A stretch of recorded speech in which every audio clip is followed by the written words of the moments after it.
So we were looking for Glide, and guess what? Maybe you can describe for my blind friends. Yeah, it's a tiny booth. When you walk into the big ballroom, it's on the right-hand side at the very end. It's a very tiny booth, but I noticed it because they have the actual model on a table. There's a few people that were trying it out. So they go and test it out and they walk around like your previous video. Are we supposed to go and ask and get in line so they can? Yes. We should. So if you want to reach out your hand in front of you. Here's our handle. So this is one of our newer prototypes. This is an alpha device, so it's still very much prototype. But the demo we have today is using two stereo depth cameras that are located right underneath that grip that you're holding on to, so you can feel those. So the noise that you hear is a kind of a noisy steering gear, so it's reacting to things that come into the view of those cameras. And what we're going to do today is we'll go for a walk. The device is going to automatically steer away and avoid obstacles, and if it runs out of space, it'll put on the brakes to stop us from running into anything. Right. It feels different from last. Well, it's been a whole year, right? It has. We're probably 4 iterations away. Visually, I'm curious, has it changed a lot? You want to check it out? How's the metamorphosis of Glide? It's become smaller, it's become more approachable and friendly looking. We made the wheels much larger and those are now exposed. So it's a lot more capable outside and inside to go over thresholds and bumps and things like that. It's a little bit more friendly looking, and the way that the steering works we also changed. What color is it? This prototype is all gray, All gray? but we're thinking that the device will have kind of the bottom half will be black with the wheels, the top half and the stem and the handle will be white, and then the grip at the top on the grip will be black. And this is the camera? Where is the camera? Over here? Yep, so this is the lower camera, this is pointing down, and this is going to be taking care of kind of cliffs, drop-offs, tripping hazards. Okay. Then there's a camera pointed slightly up, that's going to detect overhead obstacles, and we can use AI and machine learning to recognize targets that you might want to try to go to in space. And the sensors are all around here on the bottom? It's these two cameras in the handle.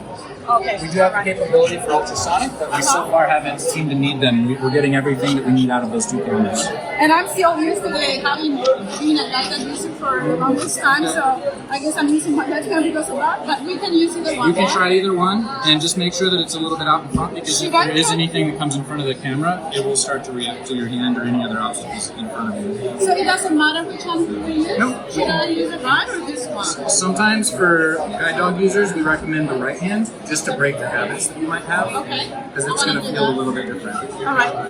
So go ahead and start to push it forward. Okay. It doesn't drive itself, so it relies on you to push it. So you have full agency.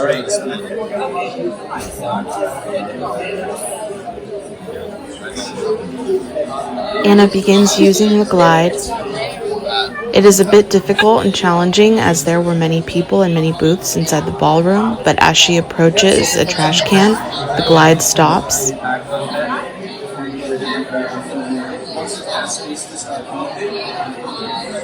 Anna soon passes the trash can with the support of Glide, the product, and the associate helping her.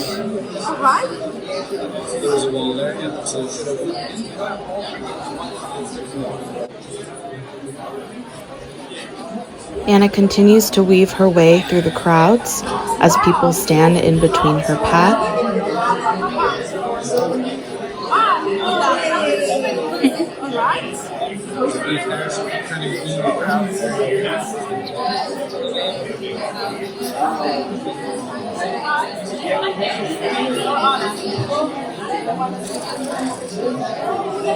She kind of hit a booth here with a bunch of people.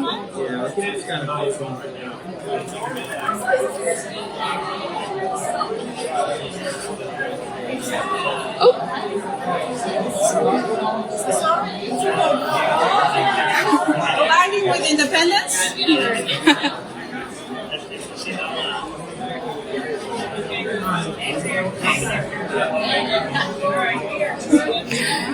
It's kind of tough in such a crowded space. So what we're doing right now we call undirected navigation, which is essentially it's letting you point and go where you want to try to go. What we're working on right now is adding a line to that. So it'll keep us going generally in a direction. So if we go around obstacles, it'll try to bring us back into the original line. Then the next mode is really the direct navigation, and that's where you can ask for directions to find the nearest ATM, or how do you find booth 36, something like that. If there's map data available, it'll pull that in and use that. Otherwise, you'll start using the cameras to scan for signage and help you find what you're looking at. I've been walking and I haven't bumped into anything. Yeah. Because it's just letting me know stuff is there, right? Yep, it's trying to avoid stuff. You know, it feels, honestly, it just feels great walking. I mean, I'm not even afraid about bumping. Awesome. I usually am not usually afraid about bumping. Wonderful. But I think I'm going to get lucky. Awesome. Sure, let's have that. Where's your booth?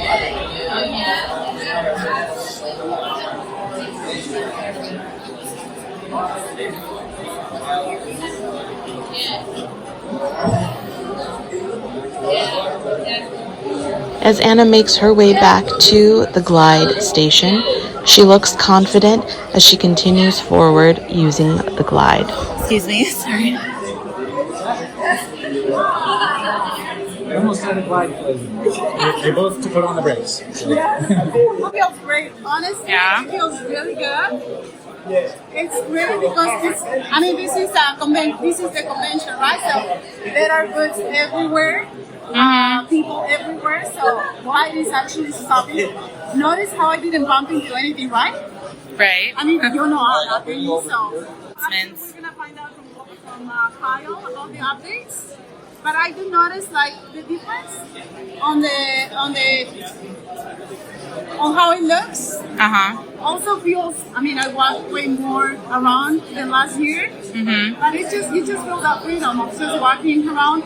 I've been a guide user for many years, so I tried my right hand this time because I'm so used. Last time I just was using it as if it was a guide dog.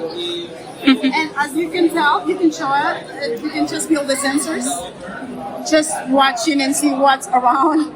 But I'm looking forward to get live whenever it comes out this year. Maybe I don't know, August, September this year. Yeah, we're on track to start shipping the units by the end of the year, and then we'll really get into mass production and scaling inventory and having it available in early 2026. Yeah. Nice. So what's the weight now? This is pretty close to the final weight. So even though this is a prototype, it's about 7 pounds. 7 pounds. And that's our target. And then It feels pretty light. we're adding really light to me.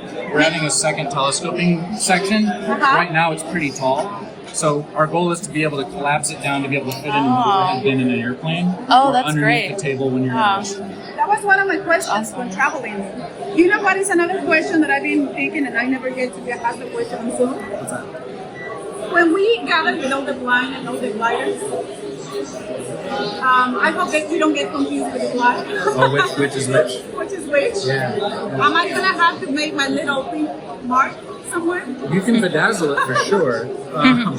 We'll also have the ability to speak to the device like an Alexa or Google Home. You can give your device a name, and we should be able to recognize your specific voice.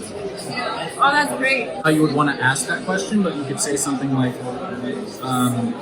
Glide, whose device is this? Or you could give Glide a name. You can name it whatever you want, and then you would say, speak to it by name, and then it would respond to you only if you ask it for it by name. So we're still trying to figure out what the best way to do that would be. So from the last year, CSUN of 2024, I think we would like to hear a list of the biggest updates. This? The Oh, home gosh. and amorphous Yeah. transformation. It's still ongoing. I'm sure. The prototypes that we had last year were very basic. We had some autonomy with being able to kind of try to follow a person and things like that you might remember. A lot of the core experience, that was a super early just user experience prototype. And a lot of the steering we were trying to do remotely, like with a remote control. I remember. So the unit that you did today, that's just fully autonomous. So the device is working on its own. So that's one of the biggest updates is the fact that we've done fully custom electronics from scratch, fully custom engineering on all the mechanical of the platform. So as we continue to develop software, as we continue to train our machine learning models, we'll start to build out a lot more of these features. And then as far as the physical design, we kind of checked out the different, kind of larger wheels. This is about the 4th different design iterations we've gone through since then. As we've been out there testing and learning, getting feedback from the community to understand things like the grip, things like the wheels, The grip is weight, very all those things. comfortable. Yeah. And the buttons in the back of the behind the handle, I forgot what it is. So let's say It you has, enter. let me show it to the camera. Yeah. Behind the handle, Amy. What are those? Those are new from last year as well. And the thought there is there might be situations where you just don't want to talk to the device, or it's too noisy or whatever. So let's say you have a Bluetooth headset and you enter a hotel lobby. You could click this middle button to request targets from Glide. So based on what the cameras can see, it might say reception desk, couch, elevator. So you can kind of use those buttons to scroll through the options. So you can say elevator, reception desk, couch. Okay, I want couch. You click the middle button to accept that. Then it'll create a route and take you to the couch. What else should we mention? People is when we don't see it and we depend on a video. Like we're so curious about, the whole description. I have really designed a device like mine, and I'm not just trying to be nice, but I'm someone that loves to be out there in adventure. Yeah. And we the blind spend a lot of time in the house, and we get very pretty obsessed with all those accessible applications. Yeah. But from my point of view, we need to just get out there. Yeah. Not just be behind the cell phone downloading applications Right. that are you're not really using, because how many applications can you use in 24 hours? Right? Right. Glide is the device, and I'm really looking forward for the final one. I'm sure it's gonna keep updating every That's the model, There is right? there is not gonna be the final Glide, I believe, because defeated everyone's whatever will they do. But we need a device that takes us out there, because it is people don't really go out there, honestly. No, that's our goal for this year with this first device is to develop a device and launch a device that can be a viable primary mobility aid for people. Right? That is our goal, and we have to create the features and the value that enables that. From there, we can add all kinds of bells and whistles. And those are going to be the over-the-air updates that we're able to provide month over month. As we scale the devices, we train our data in the cloud, we get better and better at all these different types of environments and situations and obstacles. We push those updates to the whole fleet. Everybody's glides are improving each other's experiences, and it'll just get better and better. That's all happening on the device that you would purchase now over the course of years. We're also going to be learning on the hardware, right? We'll be able to make new updates. Maybe we need different wheels. The wheels are going to be replaceable, by the way. So you'll be able to just essentially push a button, pop those off. So we want to also offer like beach tires or inside tires that are much thinner and faster. So we want to be able to evolve the device and the software together as we continue to learn with people out there using it. That's good. We're sizing it. We essentially have a size limit on how big we can make it so that you could still travel with it on an aircraft. So we've maxed it out, and right now it's looking like about 6 hours of active use, like when it's walking with the device, which should translate to about 15,000 steps in a day. And then you can recharge it overnight with a standard phone charger with a USB-C cable. What's going to be the thing about traveling and allowing airlines, allowing us to bring the device? Yeah. Is there going to be something? Have you guys thought about that? We've been traveling on a lot of different airlines to see what happens. How do they react to that? When we travel with the device, a lot of times it's treated as an assistive device and they'll let us pre-board. We're trying to make it size and flaps down to be able to fit into overhead bin. That's our size target. We also are able to, a lot of times, just put it into the closet at the front of the aircraft where people can hang coats and things like that. So each airline handles it a little bit differently, but we're trying to kind of snap to the standards based on dimension, battery, certifications, safety, all those things, so that it would be zero issues to be able to carry it onto the plane with you. They're not going to argue that this is a dog. They don't have a dog in there. Wow. We're just really proud of the fact that we have so many people getting involved with feedback and helping us as we're developing this. We would not be where we're at today without the input and engagement from the community.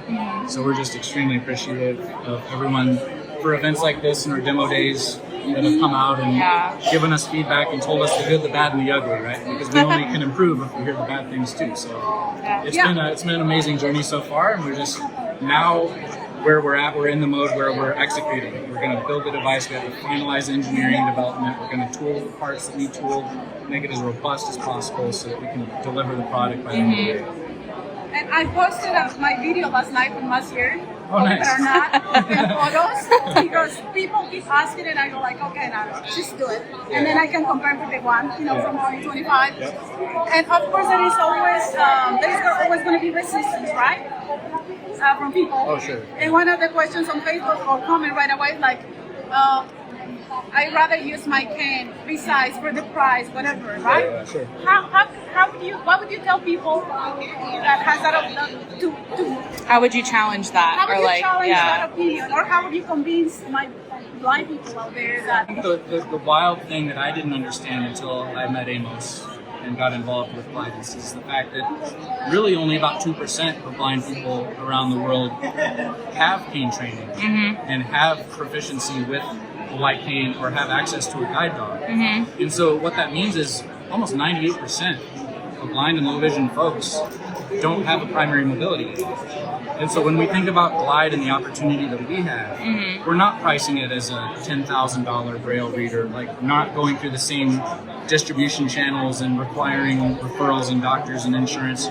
We're pricing it like the price of a cell phone. Right. We're trying to make it as affordable, accessible, and scalable as humanly possible based on the real costs and the business dynamics and everything we would have to do to make this a scalable business. But our goal is to get more people out and about, re-engaged with the primary mobility aid that you can get by this weekend, instead of signing up and going through hundreds of hours of training and kind of the way that the current process works. And so, to answer your question, for somebody that already has proficiency with a cane and they're happy with that, great. I'm not going to try to convince you that this is better. If you want to try it, if it adds the value for your life, wonderful. If it doesn't, we totally get it. We see this as another tool in the toolbox for those folks, but it's also maybe the only tool in the toolbox for a lot of other folks. My mom has a lot of people that follow her that are blind or visually impaired in Mexico and other countries.